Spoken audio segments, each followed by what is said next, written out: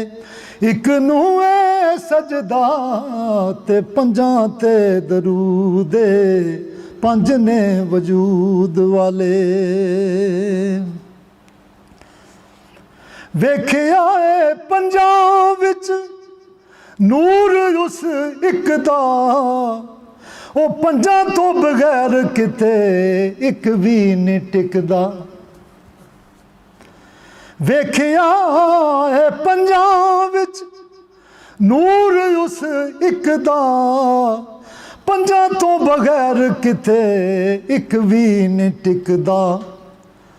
ਪੰਜਾਂ ਨੇ ਹੈ ਦੱਸਿਆ ਉਹ ਇੱਕ ਮਾਬੂਦ ਏ। ਪੰਜਾਂ ਨੇ ਹੈ ਦੱਸਿਆ ਉਹ ਇੱਕ ਮਾਬੂਦ ਏ। ਇੱਕ ਨੂੰ ਏ ਸਜਦਾ ਤੇ ਪੰਜਾਂ ਤੇ ਦਰੂਦ ਏ। ਪੰਜ ਨੇ ਵਜੂਦ ਵਾਲੇ। ਉਹ ਇੱਕ ਵੀ ਕਰੀਮ ਏ ਤੇ ਪੰਜ ਵੀ ਕਰੀਮ ਨੇ। ਇੱਕ ਵਾਂਗੂ ਇਹ ਵੀ ਪੰਜ ਬੜੇ ਹੀ ਰਹੀਮ ਨੇ। ਇੱਕ ਵੀ ਕਰੀਮ ਤੇ ਪੰਜ ਵੀ ਕਰੀਮ ਨੇ। ਇੱਕ ਵਾਂਗੂ ਇਹ ਵੀ ਪੰਜ ਬੜੇ ਹੀ ਰਹੀਮ ਨੇ। ਉਹ ਇੱਕ ਵੱਲੋਂ ਮਿਲਿਆ ਮੁਕਾਮ ਮਹਮੂਦ ਏ। ਇੱਕ ਵੱਲੋਂ ਮਿਲਿਆ ਮੁਕਾਮ ਮਹਮੂਦ ਏ। ਇੱਕ ਨੂੰ ਏ ਸਜਦਾ ਤੇ ਪੰਜਾਂ ਤੇ ਦਰੂਦ ਏ। ਉਹ ਜਾਣਦਾ ਜ਼ਮਾਨਾ ਏ ਤੇ ਪੰਜਾਂ ਦੀ ਅਤਾਈ ਏ। ਜਾਣਦਾ ਜ਼ਮਾਨਾ ਏ ਤੇ ਪੰਜਾਂ ਦੀ ਅਤਾਈ ਏ। ਇਹਨਾਂ ਦਾ ਜਹਾਨ ਏ ਤੇ ਇਹਨਾਂ ਦੀ ਖੁਦਾਈ ਏ। ਇਹਨਾਂ ਦਾ ਜਹਾਨ ਏ ਤੇ ਇਹਨਾਂ ਦੀ ਖੁਦਾਈ ਏ। ਪੰਜਾਂ ਦਾ ਜਹਾਨ ਉੱਤੇ ਇੱਕੋ ਮਕਸੂਦ ਏ। ਪੰਜਾਂ ਦਾ ਜਹਾਨ ਉੱਤੇ ਇੱਕੋ ਮਕਸੂਦ ਏ। ਇੱਕ ਨੂੰ ਏ ਸਜਦਾ ਤੇ ਪੰਜਾਂ ਤੇ ਦਰੂਦ ਏ। ਪੰਜ ਨੇ ਵਜੂਦ ਵਾਲੇ। ਆਖਰੀ ਸ਼ੇਰ ਹੈ ਕਿ ਪੰਜਾਂ ਨੇ ਹੈ ਦੱਸਿਆ ਇੱਕੋ ਦਾ ਇਕਬਾਲ ਏ। ਇੱਕ ਆਖੇ ਪੰਜਾਂ ਦੀ ਵੀ ਕੋਈ ਨਾ ਮਿਸਾਲ ਏ। ਪੰਜਾਂ ਨੇ ਹੈ ਦੱਸਿਆ ਇੱਕੋ ਦਾ ਇਕਬਾਲ ਏ। ਤੇ ਇੱਕ ਆਖੇ ਪੰਜਾਂ ਦੀ ਵੀ ਕੋਈ ਨਾ ਮਿਸਾਲ ਏ। ਉਹ ਦੇਖ ਲੋ ਹਦੀਸਾਂ ਤੇ ਕੁਰਾਨ ਵੀ ਮੌਜੂਦ ਏ। ਦੇਖ ਲੋ ਹਦੀਸਾਂ ਸਭ ਤੇ ਕੁਰਾਨ ਵੀ ਮੌਜੂਦ ਏ। ਉਹ ਇੱਕ ਨੂੰ ਏ ਸਜਦਾ ਤੇ ਪੰਜਾਂ ਤੇ ਦਰੂਦ ਏ। ਪੰਜ ਨੇ ਵਜੂਦ ਵਾਲੇ। ਪੰਜ ਨੇ ਵਜੂਦ ਵਾਲੇ। ਦਰੂਦ ਪਾਕ।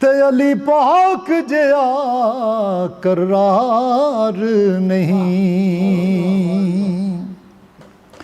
او بی بی پاک جی پردے دار نہیں،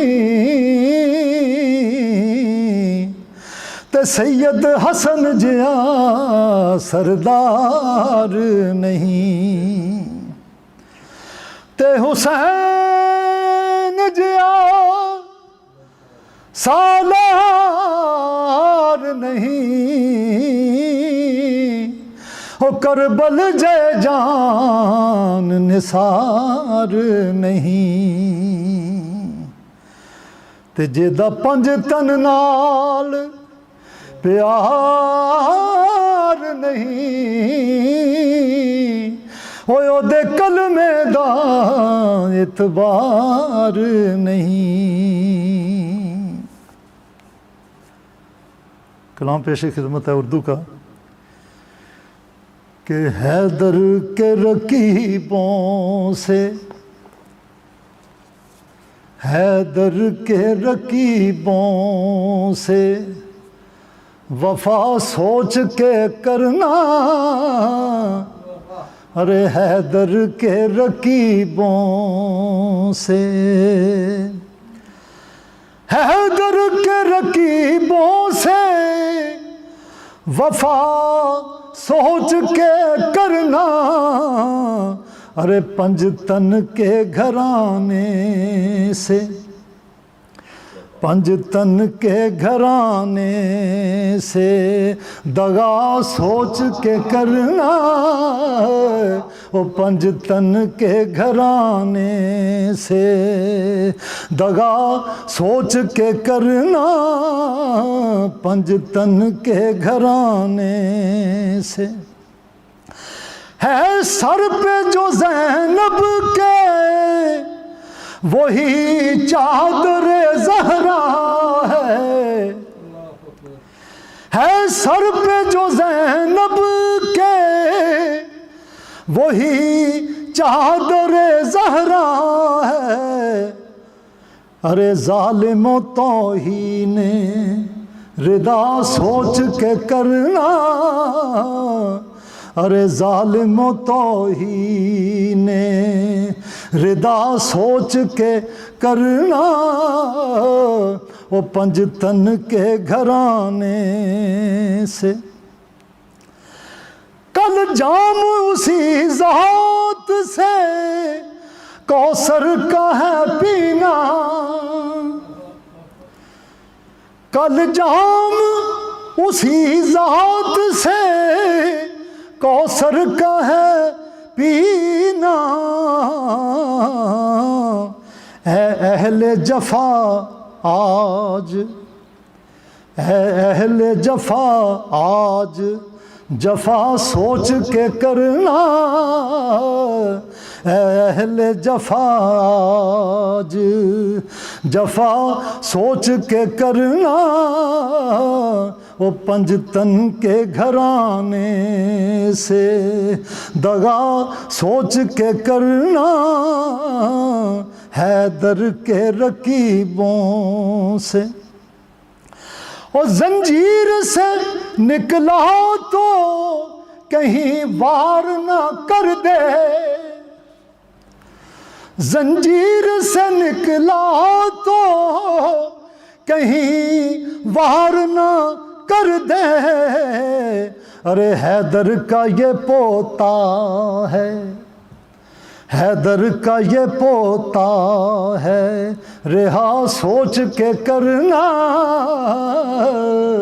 حیدر کا یہ پوتا ہے، رہا سوچ کے کرنا، پنج تن کے گھرانے سے۔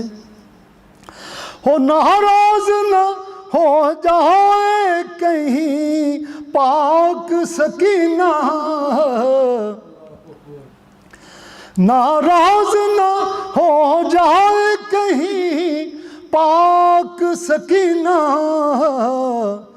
اے بادلو اب تم بھی گھٹا سوچ کے کرنا،